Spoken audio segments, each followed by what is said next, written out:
Dans les terres arides de Canaan, une promesse divine semblait prendre vie dans une maison marquée par l'attente et l'espoir. Rebecca, épouse d'Isaac et belle-fille du grand patriarche Abraham, portait enfin une grossesse après des années de prières ferventes. Mais cette grossesse n'était pas comme les autres.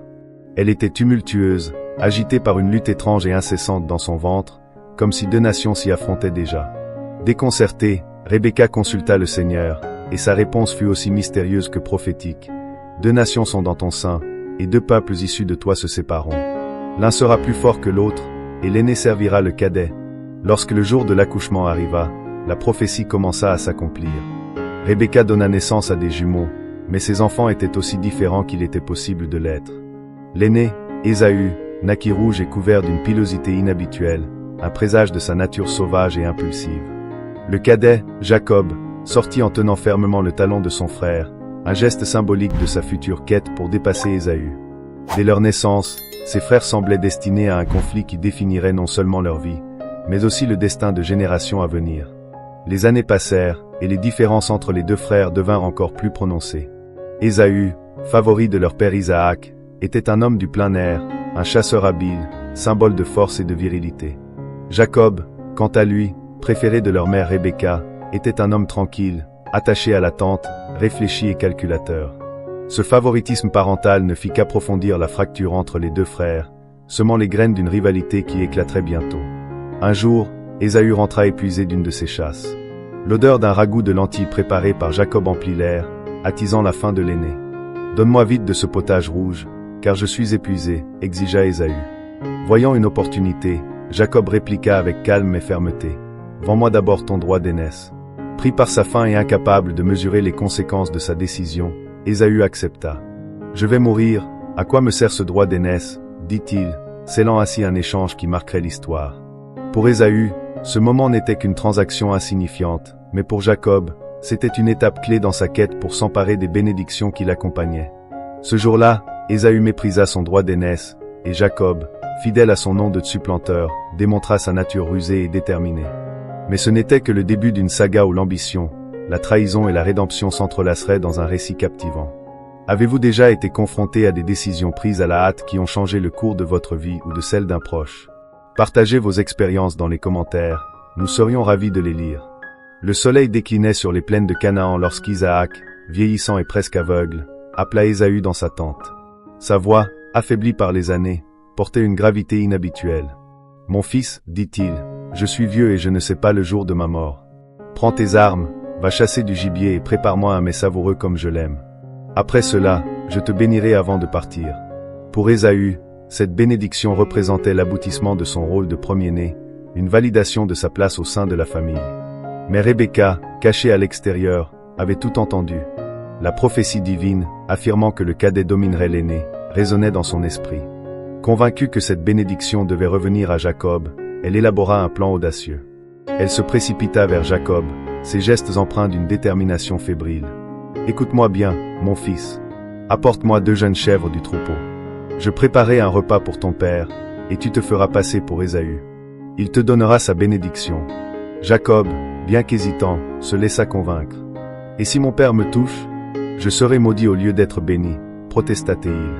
Mais Rebecca, implacable, répondit, « Que ta malédiction retombe sur moi, mon fils. Fais ce que je te dis. » Avec soin, elle revêtit Jacob des vêtements d'Ésaü, recouvrit ses mains et son cou de peau de chèvre pour imiter la pilosité de son frère, et lui remit le plat qu'elle avait préparé. Ainsi déguisé, Jacob entra dans la tente de son père. La lumière tamisée projetait des ombres dans la pièce, et Isaac, méfiant, fronça les sourcils à l'approche de son fils. « Qui es-tu, mon fils ?» demanda-t-il. « Je suis Ésaü, ton premier-né, » répondit Jacob, sa voix légèrement tremblante. Isaac hésita. « Comment as-tu trouvé du gibier si vite ?» Jacob, invoquant le divin pour renforcer son mensonge, répondit. « Le Seigneur, ton Dieu, l'a placé sur mon chemin. » Isaac, toujours sceptique, demanda à toucher son fils. Lorsque ses mains rugueuses rencontrèrent la peau rugueuse des peaux de chèvre, il murmura. La voix est celle de Jacob, mais les mains sont celles d'Ésaü. Finalement, rassuré, il bénit Jacob. Cette bénédiction, riche de promesses de prospérité et de domination, c'est là le destin de Jacob. Mais à peine avait-il quitté la tente qu'Ésaü rentra, portant le gibier qu'il avait chassé. La révélation de la tromperie plongea Isaac dans un profond tremblement. Ton frère est venu avec ruse et a pris ta bénédiction, dit-il à Ésaü, dont le cri de douleur résonna comme un rugissement de bête blessée. N'as-tu pas gardé une bénédiction pour moi? Implora Ésaü, mais Isaac ne put lui offrir qu'une bénédiction secondaire, prédestinant une vie de lutte sous le joug de son frère. La fureur d'Ésaü fut immédiate et sans équivoque. Les jours de deuil pour mon père approchent, alors je tuerai mon frère Jacob, jura Théil. Informée de cette menace, Rebecca intervint une fois de plus.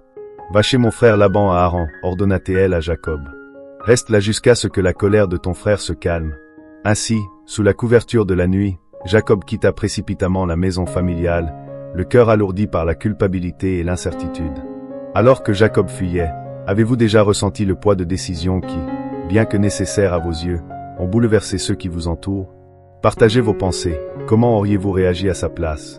Sous le ciel étoilé de Canaan, Jacob avançait seul, le bruit de ses pas s'évanouissant dans l'immensité du désert. Chaque pierre semblait peser autant que le poids de ses choix récents.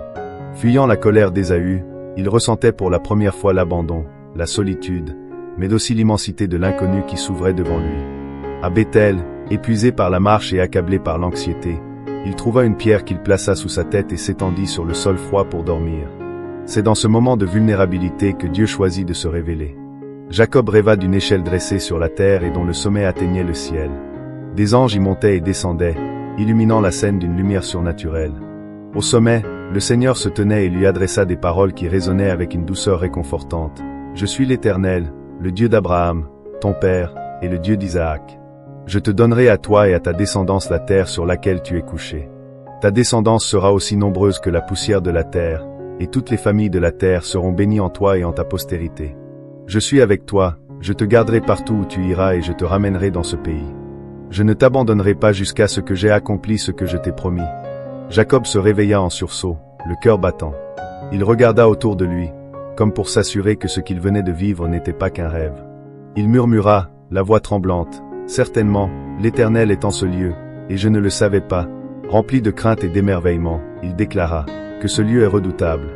C'est ici la maison de Dieu, c'est ici la porte des cieux. » Au petit matin, il prit la pierre qu'il avait utilisée comme oreiller, la dressa comme une stèle et versa de l'huile dessus en signe de consécration. Il nomma cet endroit Béthel, signifiant maison de Dieu. Puis, dans un acte de foi, il fit un vœu. « Si Dieu est avec moi et me garde pendant ce voyage, s'il me donne du pain à manger et des vêtements à porter, et si je reviens sain et sauf dans la maison de mon Père, alors l'Éternel sera mon Dieu. Et cette pierre que j'ai dressée sera la maison de Dieu, et je te donnerai la dîme de tout ce que tu me donneras. » Ce rêve fut un tournant dans la vie de Jacob. Pour la première fois, il établit une relation personnelle avec le Dieu de ses pères. Ce Dieu qu'il connaissait par tradition devint une présence vivante et active dans sa vie. Cette nuit-là, Jacob apprit que, même dans ses fuites, Dieu ne l'abandonnait pas. Lorsque vous êtes confronté à l'incertitude, avez-vous déjà ressenti une présence rassurante qui vous pousse à avancer? Partagez votre expérience dans les commentaires, elle pourrait inspirer quelqu'un qui traverse une nuit difficile. Jacob continua sa route vers l'est, guidé par la promesse divine mais chargé d'appréhension. Après de longues semaines de marche, il atteignit finalement la région de Haran. Là, près d'un puits entouré de pâturages verdoyants, il aperçut des bergers rassemblés avec leurs troupeaux. Curieux, il les interpella. « D'où venez-vous » ? « De Haran, répondirent-ils. » Le cœur de Jacob s'accéléra. « Connaissez-vous Laban, fils de Nachor » demanda-t-il avec insistance. « Oui, nous le connaissons, et voici justement sa fille Rachel qui vient avec les brebis. » Lorsque Jacob aperçut Rachel s'approchant, portant sur ses épaules la grâce et la force d'une bergère, son cœur s'emplit d'une émotion qu'il n'avait jamais connue. Rassemblant ses forces, il roula la lourde pierre qui scellait le puits et abreuva le troupeau de Rachel, un acte qui semblait moins destiné à aider qu'à impressionner. Ému, il embrassa Rachel et fondit en larmes, lui révélant qu'il était le neveu de Laban. Rachel, excitée, courut informer son père. L'accueil de Laban fut chaleureux, mais derrière cette façade hospitalière se cachait un calculateur rusé, semblable à Jacob en bien des aspects. Après un mois, Laban proposa, « Parce que tu es de ma famille, devrais-tu travailler pour moi gratuitement? Dis-moi quel sera ton salaire. » Jacob, qui était tombé éperdument amoureux de Rachel, répondit, « Je travaillerai pour toi 7 ans pour Rachel, ta fille cadette. » Laban accepta, et ainsi commencèrent les années de labeur. Cette année s'écoulèrent rapidement pour Jacob, car son amour pour Rachel rendait le travail léger. Chaque jour, il anticipait le moment où elle deviendrait enfin sa femme. Lorsque le moment tant attendu arriva, Laban organisa une grande fête pour le mariage. Mais dans l'obscurité de la nuit, il trompa Jacob, remplaçant Rachel par Léa, l'aînée. Au matin, lorsque Jacob découvrit la supercherie, sa colère éclata. « Qu'est-ce que tu m'as fait? N'ai-je pas travaillé pour Rachel? Pourquoi m'as-tu trompé ?» Laban, imperturbable, répondit. « Chez nous, il n'est pas d'usage de marier la cadette avant l'aînée. Termine la semaine nuptiale avec Léa, et je te donnerai aussi Rachel, à condition que tu travailles pour moi cette autre année. » Accablé mais toujours déterminé, Jacob accepta. Après une semaine, il épousa Rachel, mais cette décision marqua le début d'une rivalité entre sœurs qui allait dominer sa maison pendant des années. Léa, consciente d'être moins aimée, chercha à gagner l'affection de Jacob par les enfants, tandis que Rachel, malgré l'amour de Jacob, souffrait de sa stérilité. Ainsi, Jacob se retrouva piégé dans un cycle de labeur et de tensions familiales, victime des mêmes tromperies qu'il avait autrefois infligées. Cependant, même dans ce chaos, les promesses divines restaient intactes, tissant un avenir qu'il ne pouvait encore percevoir. Avez-vous déjà ressenti que les défis de votre vie, bien que difficiles, étaient nécessaires pour façonner un avenir meilleur? Partagez vos pensées dans les commentaires et inspirez ceux qui traversent des moments similaires. La maison de Jacob, désormais partagée entre Léa et Rachel, devint le théâtre d'une compétition amère. Léa, bien qu'elle fût la première épouse, souffrait de l'indifférence de Jacob. Mais Dieu, voyant son malheur, lui ouvrit le ventre. Elle donna naissance à un fils qu'elle nomma Ruben, disant « C'est parce que l'Éternel a vu mon affliction. Maintenant, mon mari m'aimera. » Cependant, l'amour de Jacob resta concentré sur Rachel, et Léa continua à chercher son approbation à travers ses enfants. Elle donna ensuite naissance à Siméon, puis à Lévi et à Juda, espérant à chaque fois que Jacob s'attacherait davantage à elle. Ses prières silencieuses et ses larmes reflétaient son désir de reconnaissance dans un mariage où elle se sentait délaissée. Mais pour Rachel, le bonheur de Léa ne faisait qu'accentuer sa propre douleur. Stérile, elle observait avec jalousie les fils de sa sœur grandir sous leurs yeux. Un jour, désespérée, elle s'écria à Jacob, « Donne-moi des enfants, ou je mourrai. » Jacob, frustré, répondit, « Suis-je à la place de Dieu, qui t'a empêché d'avoir des enfants ?» Dans un geste désespéré, Rachel offrit sa servante Bila à Jacob comme concubine, espérant que les enfants nés de cette union compenseraient son incapacité. Bila donna naissance à 2 fils, Dan et Nephtali, que Rachel revendiqua comme siens. « J'ai lutté contre ma sœur et j'ai vaincu, » dit-elle en donnant un nom à Nephtali. Voyant cela, Léa, qui n'avait plus d'enfants, suivit le même chemin. Elle offrit sa propre servante, Zilpa, à Jacob. Zilpa donna naissance à Gad, puis à Asher, et Léa se réjouit en disant « Quelle chance! Les femmes me diront heureuse. » La rivalité entre les 2 sœurs s'intensifiait, transformant leur maison en un champ de bataille émotionnelle. Plus tard, Dieu entendit de nouveau les prières de Léa, et elle donna naissance à Issachar et Zabulon, puis à une fille, Dina. Rachel, quant à elle, continuait à vivre dans l'ombre de cette rivalité, mais son désespoir prit fin lorsque Dieu se souvint d'elle et lui ouvrit le ventre. Elle donna naissance à un fils qu'elle appela Joseph, disant « Que l'Éternel m'ajoute un autre fils. » Ce moment fut un tournant pour Rachel, mais il marqua aussi la montée en puissance de Joseph dans le cœur de Jacob. Cette période de la vie de Jacob était marquée par les bénédictions et les conflits. Les 12 fils qu'il avait engendrés formaient les bases des tribus d'Israël, mais les tensions entre leurs mères laissaient présager des rivalités futures. Malgré les défis, les promesses divines continuaient à se manifester, tissant une histoire de foi, de lutte et de providence. Avez-vous déjà été témoin de rivalités qui, malgré leur intensité, ont fini par créer quelque chose de plus grand? Partagez vos réflexions. Elles pourraient inspirer quelqu'un à voir au-delà des conflits d'aujourd'hui. Les années passaient, et la maison de Jacob à Haran devenait prospère. Son troupeau grandissait, ses serviteurs se multipliaient, et ses fils formaient une famille nombreuse. Pourtant, cette prospérité n'était pas sans prix.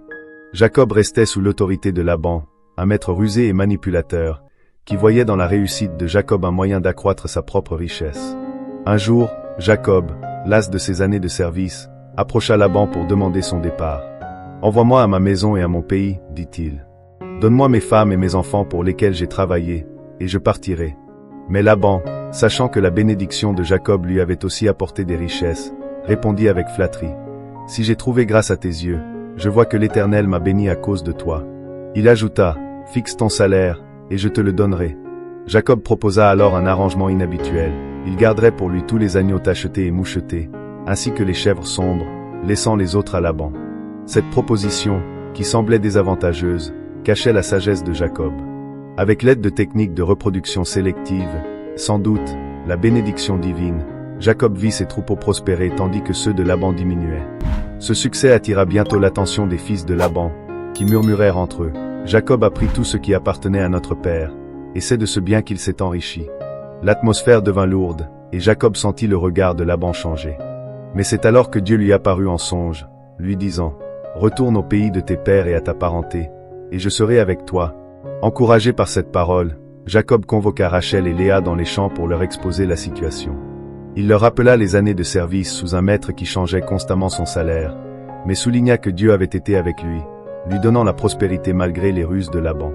Rachel et Léa, unis dans leur soutien, répondirent, « Fais tout ce que Dieu t'a dit. » Ce fut un moment rare d'accord entre les sœurs, toutes deux conscientes que leur père avait épuisé leur dot et les avait traitées comme des étrangères. Elles encouragèrent Jacob à agir rapidement. Dans un élan de détermination, Jacob rassembla sa famille, ses serviteurs, et tout son bétail. Pendant que Laban était absent, occupé à tondre ses moutons, Jacob quitta Haran en secret, traversant les rivières et dirigeant son immense convoi vers Canaan. Mais Rachel, avant de partir, vola les idoles domestiques de son père, un acte qui allait ajouter une complexité inattendue à leur fuite. Alors que Jacob s'éloignait de Haran, le poids des années passées chez Laban semblait s'alléger. Il avançait, confiant dans la promesse divine, mais conscient que des défis l'attendaient encore. Avez-vous déjà quitté une situation difficile avec la foi que quelque chose de meilleur vous attendait? Partagez votre expérience dans les commentaires. Votre histoire pourrait encourager quelqu'un à faire le grand saut. Jacob et sa caravane progressaient rapidement vers Canaan, laissant derrière eux les collines familières de Haran. Cependant, leur fuite ne passa pas inaperçue. 3 jours après leur départ, Laban apprit que Jacob s'était enfui avec ses femmes, ses enfants, et tout son bétail. Sa colère monta en lui comme une flamme, alimentée par le vol des idoles domestiques par Rachel, qu'il ignorait encore. Sans perdre de temps, il rassembla ses hommes et se lança à leur poursuite, bien décidé à rattraper son gendre. Pendant 7 jours, Laban et ses hommes chevauchèrent avec détermination, rattrapant finalement Jacob dans la région montagneuse de Galad. Mais avant que Laban ne puisse confronter Jacob, Dieu lui apparut en songe et l'avertit. « Garde-toi de dire quoi que ce soit à Jacob, ni en bien ni en mal. » Cet avertissement divin freina quelque peu la fureur de Laban, bien que son ressentiment subsistât. Lorsqu'ils se rencontrèrent enfin, l'air était chargé de tension. Laban accusa Jacob avec véhémence. « Pourquoi as-tu trompé mon cœur et emporté mes filles comme des captives de guerre? Pourquoi t'es-tu enfui en secret, sans même me permettre de dire au revoir à mes filles et mes petits-enfants? Si tu étais parti par désir de retourner chez toi, pourquoi voler mes dieux? » Jacob, indigné par ces accusations, répondit avec fermeté. « J'ai fui parce que je craignais que tu ne me prennes tes filles par la force. Quant à tes dieux, celui qui les a pris mourra. Fouille nos affaires et vois par toi-même. » Jacob ignorait que Rachel avait pris les idoles. Laban fouilla les tentes de Jacob, de Léa, et même celles des servantes, mais lorsqu'il arriva à la tente de Rachel, elle fit preuve d'un stratagème ingénieux. Elle dissimula les idoles sous une selle de chameau sur laquelle elle s'assit, et prétextant être dans son indisposition mensuelle, empêcha son père de fouiller plus avant. Laban ne trouva rien, mais sa frustration restait palpable. Fort de cette preuve d'innocence, Jacob se dressa avec une colère contenue. « 20 ans j'ai été avec toi, veillant sur tes troupeaux. Ni tes brebis ni tes chèvres n'ont avorté. Je n'ai jamais mangé de tes béliers. Tout animal déchiré par une bête, je l'ai remplacé à mes dépens. Et malgré tout, tu as changé mon salaire 10 fois. Si le Dieu de mon père, le Dieu d'Abraham, n'avait pas été avec moi, tu m'aurais renvoyé les mains vides. Mais Dieu a vu ma détresse et mon labeur, et cette nuit, il t'a repris. » Ces paroles frappèrent Laban, qui ne pouvait nier la véracité de l'argument de Jacob. Réalisant qu'il ne pouvait plus le retenir, il proposa un pacte. « Faisons une alliance, toi et moi, et qu'elle serve de témoin entre nous. » Jacob et Laban dressèrent un monticule de pierre, symbole de leur engagement mutuel. Laban déclara, « Que l'Éternel veille entre toi et moi lorsque nous serons éloignés l'un de l'autre. Si tu maltraites mes filles ou si tu prends d'autres femmes, souviens-toi que Dieu est témoin. » Jacob, acceptant ces conditions, jura au nom du Dieu de son père Isaac. Le lendemain matin, Laban embrassa ses filles et ses petits-enfants, les bénit une dernière fois, et retourna chez lui. Jacob, libéré de l'ombre de Laban, continua son voyage vers Canaan, le cœur à la fois soulagé et anxieux des défis qui l'attendaient encore. Avez-vous déjà fait face à une confrontation où, malgré les tensions, une solution pacifique a émergé? Partagez vos réflexions et vos histoires dans les commentaires, elles pourraient inspirer ceux qui cherchent la paix dans des moments difficiles. Alors que Jacob avançait vers Canaan, ses pensées étaient dominées par une angoisse grandissante, Ésaü. Après tant d'années, il ne savait pas comment son frère accueillerait son retour. La dernière fois qu'ils s'étaient vus, Ésaü avait juré de le tuer. En apprenant qu'Ésaü approchait avec 400 hommes, la peur saisit Jacob. Il divisa son camp en 2 groupes, pensant, si Ésaü attaque l'un, l'autre pourra s'enfuir. Dans ce moment de détresse, Jacob se tourna vers Dieu. Sa prière, empreinte de sincérité et d'humilité, reflétait son désespoir. Dieu de mon père Abraham et Dieu de mon père Isaac, toi qui m'as dit, retourne dans ton pays et dans ta patrie, et je te ferai du bien. Je ne suis pas digne de toute la bonté et la fidélité dont tu as usé envers moi. Sauve-moi, je te prie, de la main de mon frère Ésaü, car je crains qu'il ne vienne m'attaquer, avec les mères et les enfants. Pour apaiser Ésaü, Jacob prépara des présents généreux, des troupeaux entiers de chèvres, moutons, chameaux, béhufs et ânes, qu'il envoya en plusieurs groupes avec ses serviteurs. Chaque groupe devait dire à Ésaü, « C'est un présent de ton serviteur Jacob, et il vient derrière nous. » Il espérait que ces cadeaux dissiperaient la colère de son frère. La nuit tombée, Jacob envoya sa famille et tous ses biens de l'autre côté du gué du Jabbok. Resté seul, il se trouva soudain face à un homme mystérieux. Une lutte s'engagea entre eux, une lutte qui dura jusqu'à l'aube. Cet homme, plus qu'un simple adversaire, semblait incarner une force divine. Alors que le jour se levait, l'homme, voyant qu'il ne pouvait vaincre Jacob, toucha l'articulation de sa hanche, la déboîtant d'un simple geste. Mais Jacob, malgré la douleur, refusa de lâcher prise. « Laisse-moi partir, car l'aurore se lève, dit l'homme. » Mais Jacob répondit avec détermination, « Je ne te laisserai pas partir avant que tu ne me bénisses. » L'homme demanda, « Quel est ton nom ?»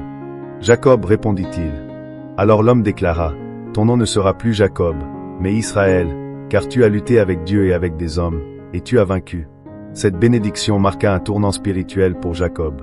Son nom, qui signifiait celui qui supplante, fut remplacé par Israël, celui qui lutte avec Dieu.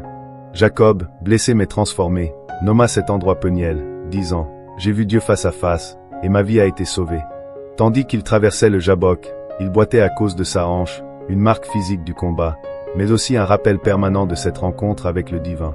Cette nuit de lutte symbolisait bien plus qu'un conflit physique. Elle représentait l'affrontement intérieur de Jacob avec son passé, sa peur et sa foi. Ce moment de transformation le préparait à affronter son frère et à embrasser pleinement son rôle de patriarche d'Israël. Avez-vous déjà vécu un moment où, malgré la douleur, vous avez trouvé la force de vous relever transformé? Partagez vos histoires dans les commentaires, elles pourraient inspirer d'autres à voir la lumière au bout du combat. L'aube s'était levée sur les collines de Canaan, éclairant le visage fatigué de Jacob alors qu'il avançait avec sa famille. Au loin, une silhouette menaçante se profilait, Ésaü et ses 400 hommes. Le cœur de Jacob battait à tout rompre. La peur et l'espoir se mêlaient, mais il savait que le moment était venu d'affronter son passé. Pour montrer sa soumission et apaiser son frère, Jacob organisa soigneusement sa famille. Les servantes et leurs enfants allaient en premier, suivis de Léa et de ses enfants, puis de Rachel et Joseph, qu'il plaça à l'arrière. Lui-même se mit en avant, seul, et s'avança en direction d'Ésaü. À chaque pas, il s'inclinait jusqu'à terre, répétant ce geste cette fois, un symbole d'humilité et de respect. Alors qu'il approchait, Jacob s'attendait au pire. Mais contre toute attente, Ésaü courut à sa rencontre, les bras ouverts. Il l'enlaça, l'embrassa, et ensemble, ils pleurèrent. Ses larmes n'étaient pas celles de la haine ou de la vengeance, mais celles de 2 frères enfin réunis après des années de séparation et de conflit. Ésaü, ému, demanda, « Que signifient tous ces troupeaux que j'ai croisés sur mon chemin ?» Jacob répondit, « C'est pour trouver grâce à tes yeux, mon Seigneur. » Mais Ésaü, d'un ton sincère, dit, « J'ai assez, mon frère. Garde ce qui est à toi. » Pourtant, Jacob insista avec douceur, « Non, je t'en prie. Si j'ai trouvé grâce à tes yeux, accepte mon présent. Voir ton visage, c'est comme voir le visage de Dieu, et tu m'as accueilli avec bienveillance. » Finalement, Ésaü accepta les présents, scellant ainsi leur réconciliation. Malgré cette paix retrouvée, Jacob demeurait prudent. Lorsqu'Ésaü proposa d'accompagner Jacob jusqu'à Séhir, ce dernier déclina poliment, prétextant la lenteur de ses troupeaux et de ses enfants. Ésaü s'éloigna alors vers Séhir, tandis que Jacob prit une route différente, s'installant à Souko, où il construisit des abris pour son bétail. Ce choix reflétait à la fois un respect pour leur réconciliation et une certaine méfiance face à leur passé tumultueux. Cette rencontre marqua un tournant dans la vie de Jacob. L'homme qui avait fui des décennies auparavant était revenu transformé, prêt à affronter les conséquences de ses actions. Sa lutte avec Dieu l'avait préparé à cette réconciliation, et il comprenait désormais que la bénédiction divine dépassait les rivalités humaines. Avez-vous déjà trouvé la force de pardonner ou de demander pardon, même après des années de conflit? Partagez votre histoire dans les commentaires, elle pourrait montrer à d'autres qu'il n'est jamais trop tard pour réconcilier les cœurs. Installé à Souco, Jacob savoura un bref répit après sa réconciliation avec Ésaü.